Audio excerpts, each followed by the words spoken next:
Welcome to Patent Options Podcast, Securing Intellectual Property Strategies.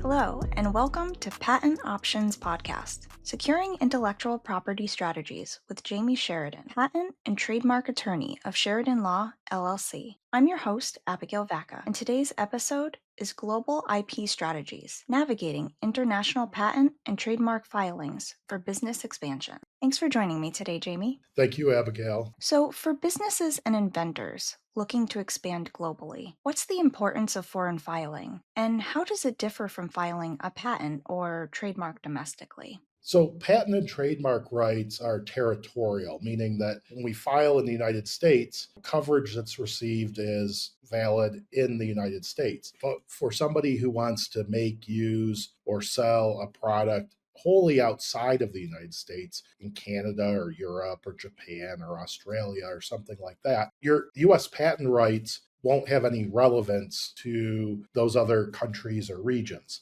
And so we need to file in a timely manner in each of those countries or regions. With trademarks, the timing isn't usually so crucial, but sometimes it can be a race to who files in the trademark office first. But if there's no one else that's filed in another trademark office for the same or a similar mark for the same or similar goods or services, one can file later on in other trademark offices. There are instances where sometimes third parties monitor release of products or services in the US or other places, or just marketing, efforts that companies are making, and they try to determine the name of a trademark that might be used in the future, and they become a trademark pirate, file in their own country or in other countries that they're familiar with the trademark law, and hold up the brand owner to purchase those rights. So it's important to strategize on how you file both in the US foreign trademarks. With timing can become really important. With patent rights, the timing is usually highly critical, and it starts with the base U.S. applications filed, and then through either the Paris Convention, a 1-year period, or through the PCT application, which is again another 1-year period generally, but a 30-month or 31-month period overall for the PCT application, provides some flexibility on when and where relatively expensive foreign patent applications are made. And so under that pathway, there's more options and decisions that need to be made on the right course of action for specific protection in specific countries and regions. So, at what point in the process should an inventor or business consider foreign filing? Is it something that should be done right away, or should it be planned out over time? So it's actually both, but those initial meetings that I have with clients, we start looking into where there might be interest in having patent rights or trademark rights based on where there might be sales or use of the products and services. And so as we're looking at those, we're trying to make an assessment of what needs to be done, at what cost, and putting that roadmap together so that there aren't surprises on the timing and cost of those options that one has. For some clients, they have the resources and the knowledge to know exactly where they need protection and how that protection should be tailored, and we efficiently go and obtain patent or trademark rights countries. For other clients, there's assessments that need to be made on where the growth is going to occur, and it may be important to stake out some rights earlier, but have options open and make decisions about those options in a timely fashion from the initial day zero all the way out to maybe 1 year, a year and a half, 3 years, and so on, patents and with trademarks.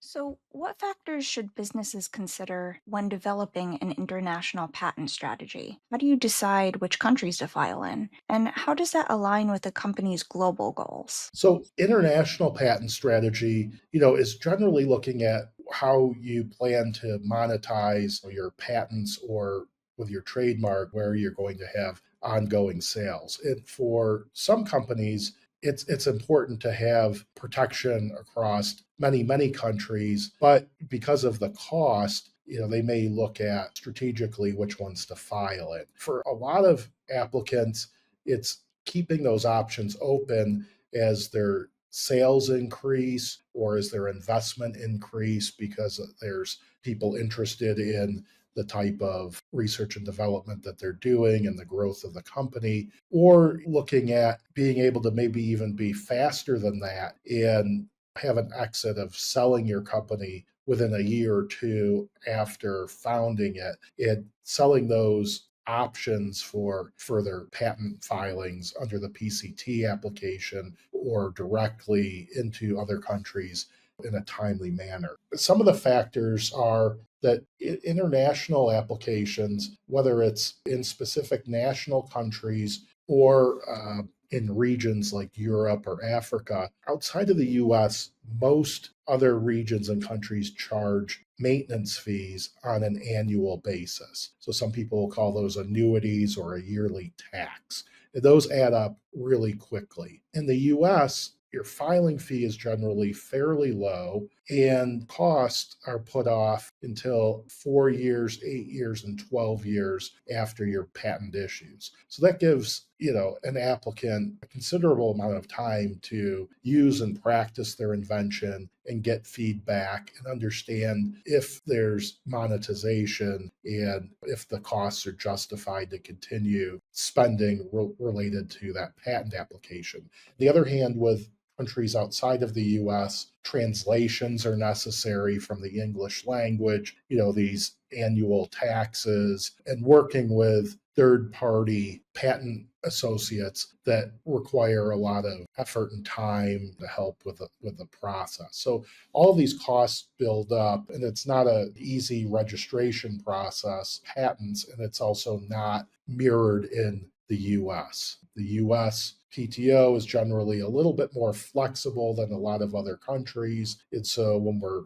going through this process, we're taking into account what requirements other countries have for specific disclosure and enablement and sets of patent claims that are much more restrictive than the US, which allows generally more claims at a lower cost, and will examine more claims in one patent application, maybe some other countries that have specific prosecution standards and methodologies that they use and that we need to comply with if we want to be efficient about obtaining patent rights outside of the United States. So you've been bringing up the PCT. Can you explain how the Patent Cooperation Treaty works and why it's such an important tool for businesses looking to file patents internationally? And can you talk a bit about the pros and cons as well? So the PCT can be thought of like a bridge.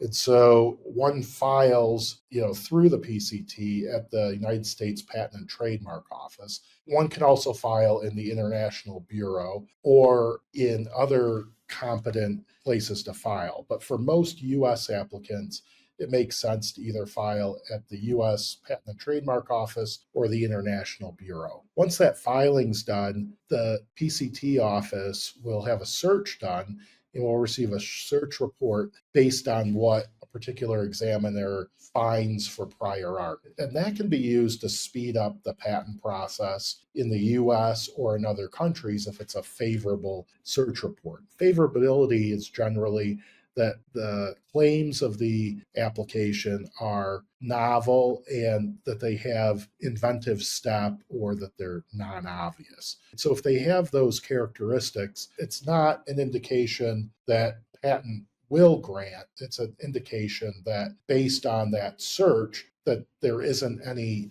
impediments that that particular examiner located. So the US and Europe and Australia, Japan, and several other patent offices will basically speed up your patent prosecution based on that PCT. So that's one aspect of the PCT that's important and beneficial. The other aspect that's beneficial is it extends the period under the Paris Convention from 1 year from the first filing in the US to 30 months or 31 months from that first period. So instead of 12 months, now you have an additional 18 or 19 months to file in national countries or international patent offices based on the PCT, the Patent Cooperation Treaty, in the countries that are members of that. I generally send clients a map and a list of all of the countries. It's pretty amazing that there's almost, I think, 200 countries that are members, and it's most of the industrialized countries of the world. If there's any countries that are of interest that are not covered by the PCT application, then we're still bound by that 12-month filing period. So it's looking at those aspects and making determinations of, which countries and which pathway is, the most reasonable, and if there's reasons to have that option for filing, whether you keep that open. It's important, though, to realize that the Patent Cooperation Treaty itself won't grant a patent. Like I said at the beginning, it's a bridge. So it helps you extend over a longer period of time without having to do those national filings, regional filings earlier. And so that could save tens or hundreds of thousands of dollars worth of preparation and filing costs and give you that extra 18 or 19 months to do your patent. So it's not a road that everybody should go down, but it's a road that's available. And for a lot of applicants, once they think about it, and if patent rights are important outside of the United States, they very well elect to use the tool of a patent cooperation treaty application. So you've made it pretty clear each country has their own laws and systems. How do you help clients navigate the complexities of different international patent offices? And what challenges do business face in doing so? Yeah, so each country does have its own procedure and their own laws and rules. So I rely on foreign associates that help me help my clients. And generally, with a lot of countries, there's kind of a cadence of what they want, and a lot of countries one way or another. But sometimes it's not a one size fits all. And if it's important, in a particular country to have certain protection, then we'll work with patent attorneys in that country and get specific advice on what we need to do. So the Patent Cooperation Treaty, interestingly, well, it seems like it's one application. It's actually many hundreds of applications at the same time. So from intellectual property law perspective, it's something that's pretty exciting to have it, but that excitement's probably only if you really understand it and appreciate the depth and maneuverability of having the patent cooperation. So it gets some of us really excited, but for the average business person, it's more of a, does it make sense to quickly get a patent one way and spend money in a certain way? Or does it make sense to kind of go off in the PCT route and have options that way, and maybe spend a little extra money, but maybe put off a lot of cost further out and still maintain significant patent rights that can be invoked by spending costs at a later time. That makes sense. I'd love to end today by talking about some of the recent changes or trends in international patent and trademark filings. How have developments like the rise of digital platforms or shifting global trade laws affect the way businesses file internationally? Yeah, so going back to trademark law with Amazon and Facebook, global commerce that goes on, Madrid Protocol is one of the new tools that's probably analogous to the PCT application, for the US applicant to think about. And so that way, receiving an international registration for a trademark more quickly and efficiently than filing in each individual country. So that's one tool that's available in that respect. And then with the patent rights, having your US filing, all of your competitors around the world can see that at 18 months or when the patent issues. And so having the right international rights can be very important. And for some countries, It's like Germany, for instance, it's seeking a registration there instead of maybe a patent. And so, even with a patent application, there's other ways to do that in a more quick and efficient manner. And so, as we talked about earlier with searches and tools and other things that are being done, there's ways in the international applications under the patent prosecution highway to use those search results, whether they're a PCT application search result, another patent application that's been filed in a country that searches more quickly, or by obtaining your own search and providing those results in one way or another to the patent examiner. Those are all ways that can help efficiently and effectively obtain patent rights that can be used in your business and monetization of your invention. This was great information. Thank you for joining me again today, Jamie. Thank you, Abigail. And thank you for joining us on Patent Options Podcast, Securing Intellectual Property Strategies with Jamie Sheridan. To connect with Jamie, visit www.sheridanlaw.com, and please like, subscribe, and leave us a review on your favorite platform. Thanks for watching. Be sure to hit that like and subscribe button and leave us a review in the comments.